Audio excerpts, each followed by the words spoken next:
Hora de conversar com Dora Kramer. O nosso primeiro assunto é o iminente pedido de impeachment de ministros do STF pelo presidente da República.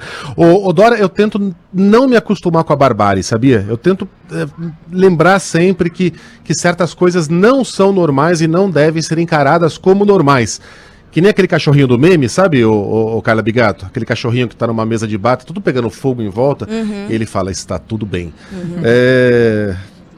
Mas eu confesso que eu preciso me esforçar, Dora, para encontrar um novo degrau escalado pelo presidente aí, com esses pedidos de impeachment, porque para quem chama ministro do STF de FDP, a quem chama de vagabundo, para quem... pediu o impeachment. Parece uma coisa coerente com aquilo que Bolsonaro vem fazendo. Dora, qual a sua visão sobre esse assunto, hein? Bom dia para você. Bom dia, Megali, bom dia, Carla, bom dia, Sheila, bom dia a todos. Olha, Megali, é o seguinte, pedir o impeachment é um direito do presidente, é uma prerrogativa, aliás, de qualquer cidadão. Só contra o presidente lá na Câmara já tem mais de 100 pedidos protocolados. Até aí tá tudo ok. Agora, a questão é que ele sabe perfeitamente bem que isso aí não vai adiante. Então, é só aquela velha cenografia, né? O presidente do Senado já disse, inclusive, não é que é uma suposição que esses pedidos não vão adiante. O presidente do Senado, Rodrigo Pacheco, já disse isso. Então, ali o entorno do presidente está tentando convencê-lo a não passar pelo vexame de entregar esse pedido pessoalmente, lá em pessoa, no Senado, porque ele vai ser cordialmente recebido, mas não vai ser atendido. Ele talvez atenda a esse pedido de não ir pessoalmente, mas ele não vai desistir de enviar esse pedido. Por quê? Já que não há, como eu disse, ele sabe perfeitamente bem que não há nenhum efeito prático. É para dizer aos seus seguidores que ele está fazendo alguma coisa. E essa alguma coisa, por menos sentido que faça, prático, ela pelo menos serve para dar a sensação de que o presidente está atuando e continuar tendo um discurso, enfim. É o mesmo de sempre, Megali, é o mesmo de sempre, é a mesma coisa. O assunto do voto impresso foi resolvido na Câmara, aí virou a página, aí o presidente precisa de um outro assunto para manter se manter no noticiário, sem precisar falar das cobranças da CPI, falar da inflação, falar de pautas que não andam na Câmara, nem no Senado, no Congresso, por ausência de um bom relacionamento e até por ausência do que o governo, sobre a objetividade do governo, sobre o que ele realmente quer. Então, para não falar disso, o presidente fica inventando essas coisas, é isso. Dora, mas para quê? Para quê? Ontem saiu uma pesquisa XP. A popularidade do presidente continua derretendo. Ele seria derrotado no segundo turno para qualquer outro político que fosse colocado ali para concorrer com ele. Então, essa crispação não está funcionando. E o presidente, ele tem lá seus defeitos, e não são poucos, mas não é burro. Ele tem uma leitura da política. Ele está há 30 anos nesse ambiente. Será que se ele mudasse de estratégia, já que a cabeça dele está voltada somente para outubro e novembro de 2022 e tão somente isso, será que se ele... Olha que ideia maluca vou propor aqui. Será que se ele governasse, ele não conseguiria reverter esse quadro? Se ele tomasse medidas aí para criar emprego, para retomada da economia, se falasse mais de auxílio emergencial e Bolsa Família e menos de impeachment de ministros do STF... Será que... Eu tô sendo pragmático pensando com a cabeça do Bolsonaro, né? Será que ele não recuperaria parte dessa popularidade perdida, Dora? Pra quê que ele insiste? É a mesma coisa que você manter em campo um time que tá perdendo de 7-1. É que dá trabalho fazer isso, né, Megali? Dá trabalho. Tem que ver se consegue, né? Mas...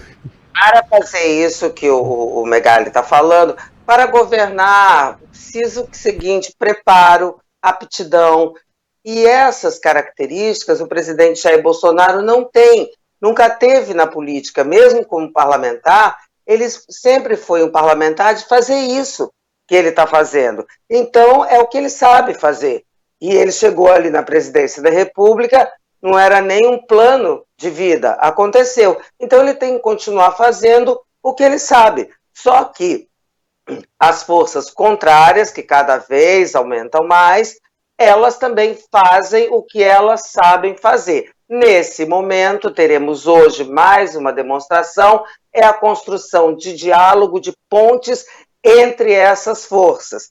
Por exemplo, hoje, na conversa que vai acontecer entre o presidente do Supremo Tribunal Federal e o presidente do Senado. O que é isso? É uma simbologia? É, mas muito importante. Não vamos esquecer que o presidente do Supremo Tribunal Federal desmarcou uma conversa, por ele mesmo anteriormente marcada, com o presidente da República. Vai conversar com o presidente do Senado, já conversou com o ministro da Casa Civil, Ciro Nogueira, o ministro Gilmar Mendes já conversou com o comandante da Aeronáutica, teve um outro, sim, o ministro Barroso, que teve uma conversa também com o vice-presidente Hamilton Mourão, enfim, como é impossível, o presidente não conversa, o presidente só faz ataques, gritaria e tal, essas forças desistiram, até forças próximas a ele, como eu citei, desistiram de conversar. Elas conversam entre si, constroem como fosse assim uma barreira da legalidade, né? Então elas estão em consonância no discurso. Você vê que o próprio presidente da Câmara faz um discurso consoante aos discursos dos presidentes do Supremo, dos ministros do Supremo, com também o presidente do Senado, com várias manifestações de setores da sociedade importantes, como o PIB, que se manifestou dias atrás, sempre em defesa da legalidade, da institucionalidade e da democracia. É isso que está acontecendo, como se as pessoas dissessem, bom, deixa o presidente gritar, falar, porque em matéria de ameaça, gente, está ficando demonstrado que é mais fácil falar do que fazer acontecer. Agora, Dora, encontros como esse previsto para hoje, não é? Entre Rodrigo Pacheco e Luiz Fux, produzem algo prático ou carregam apenas essa simbologia que você falou? A simbologia na política é quase tudo, Sheila, é quase tudo, né? Porque o efeito prático disso é justamente a simbologia. É você transmitir, é você dar mensagem à sociedade que há reação da institucionalidade.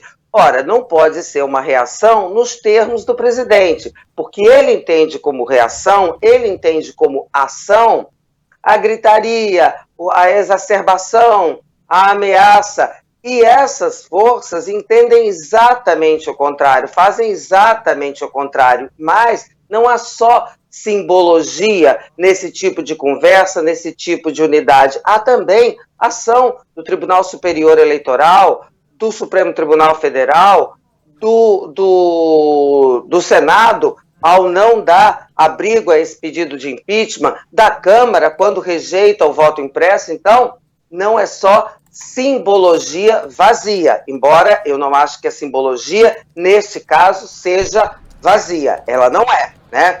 Ela é um passo, é uma maneira como a política, aí de uma maneira mais ampla, extrapolando não só para o legislativo, mas também para toda a administração federal, todos os poderes, a política é isso, é a construção de consensos. E é isso que essas pessoas estão fazendo.